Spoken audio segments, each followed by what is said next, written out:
Grand-père, je voudrais m'excuser, mais j'ai peur qu'on ne me pardonne pas. Comme on dit chez moi, celui qui baisse la tête pour demander pardon se relève toujours plus grand. Tu sais, il y a une chose que beaucoup de gens ignorent. Ce n'est pas la force des bras qui montre la grandeur d'une personne, ni la fermeté de la voix, ni la taille des mots. Ce qui révèle vraiment la maturité d'un être humain, c'est sa capacité à dire « je me suis trompé ». Et pourtant, cette phrase-là, si petite, si simple, reste l'une des plus difficiles à prononcer. Quand tu dis que tu veux t'excuser, mais que tu as peur qu'on ne te pardonne pas, c'est déjà une preuve que ton cœur cherche la lumière. Cette peur-là, elle n'est pas un signe de faiblesse. C'est un signe d'importance. Cela montre que la relation compte pour toi, que l'autre te touche, et que tu ne veux pas perdre ce lien. Beaucoup préfèrent se taire et laisser les jours passer, comme si le temps allait réparer ce que leurs mots ont cassé. Mais le temps ne guérit pas tout. Parfois, il ne fait que durcir la blessure. Comme une plaie qu'on ne soigne pas. C'est le courage d'aller vers l'autre qui ramène réellement la guérison. Et ce courage-là, il ne fait pas de bruit. On ne le montre pas aux autres. On ne l'exhibe pas comme un trophée. C'est une force intérieure. Une boule de lumière qui tremble dans la poitrine, mais qui avance quand même. Demander pardon, ce n'est pas s'abaisser. C'est reconnaître qu'on est humain. Humanité ne veut pas dire perfection. Humanité veut dire sensibilité. La capacité à ressentir, la capacité à réfléchir, la capacité à comprendre que nos actes ont des conséquences. Tu vois, dans ce monde, tout le monde trébuche, tout le monde tombe, tout le monde se cogne contre les limites de son propre caractère. Mais tout le monde n'a pas la force d'affronter son reflet. Parce que se regarder en face, se dire la vérité à soi-même, admettre qu'on a blessé quelqu'un qu'on aime, c'est l'un des combats les plus difficiles. Ce n'est pas un combat contre les autres, c'est un combat contre soi-même. Quand tu vas voir quelqu'un pour t'excuser, tu ne viens pas avec des armes, ni avec des arguments, ni avec des excuses toutes prêtes. Tu viens avec ton cœur. Et le cœur, quand il s'ouvre, il devient vulnérable. Mais cette vulnérabilité-là, c'est elle qui fait ta grandeur. Il faut comprendre une chose. La fierté construit des murs tellement hauts, qu'on finit parfois enfermé derrière.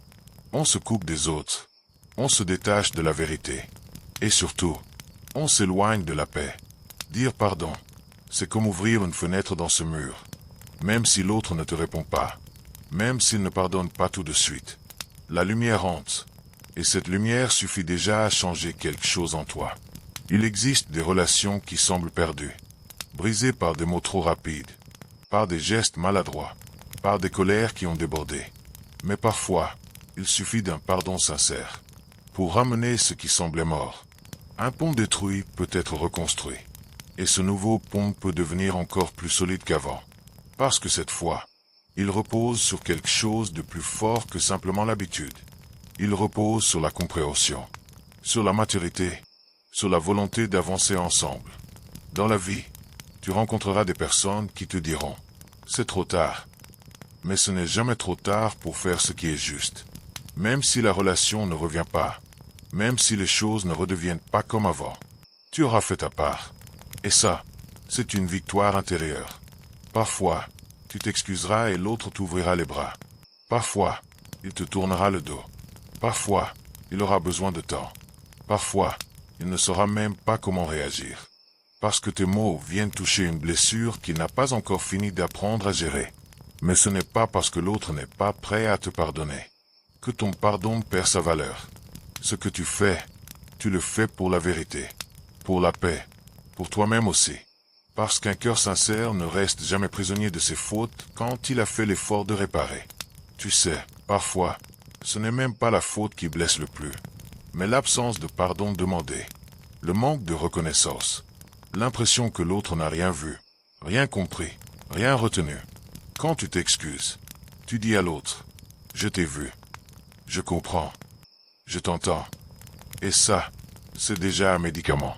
Oui, les mots peuvent faire mal, mais les mots peuvent aussi guérir. Et un pardon murmuré avec sincérité vaut plus que 1000 explications prononcées avec fierté. Peut-être que tu t'excuseras et que rien ne changera. Peut-être que tu t'excuseras et que tout changera. Mais dans les deux cas, Et une part de toi sera devenue plus forte. Parce que l'humilité ne te diminue jamais. Elle t'élève. Elle te rend plus libre. Elle te rapproche de ce que tu veux devenir. Tu sais ce que les anciens disent? Quand deux cœurs se séparent, ce n'est jamais en une seule nuit. C'est souvent en une phrase, un geste, une maladresse, puis en silence, puis en distance. Mais deux cœurs peuvent se retrouver aussi. Avec une phrase, un geste, un pas vers l'autre. Il n'y a rien de honteux dans le fait de commencer ce pas-là. Au contraire, celui qui avance le premier, c'est celui qui comprend la valeur du lien. Alors n'aie pas peur de t'excuser. N'aie pas peur de montrer ton humanité. N'aie pas peur de dire ce que ton cœur retient depuis trop longtemps. Parce que même si le pardon refusé laisse une porte fermée, ton geste à toi en aura ouvert une autre. La porte de ta propre paix. Et cette paix-là, personne ne peut te l'enlever. Le pardon demandé humblement ouvre des portes que la fierté laisse fermer. Merci pour ton souffle de sagesse, grand-père Sékou. Il apaise l'âme. Que la paix t'accompagne sur ta route. On se retrouve bientôt pour une autre parole du village. Et n'oublie pas, partage et abonne-toi pour que la sagesse voyage plus loin.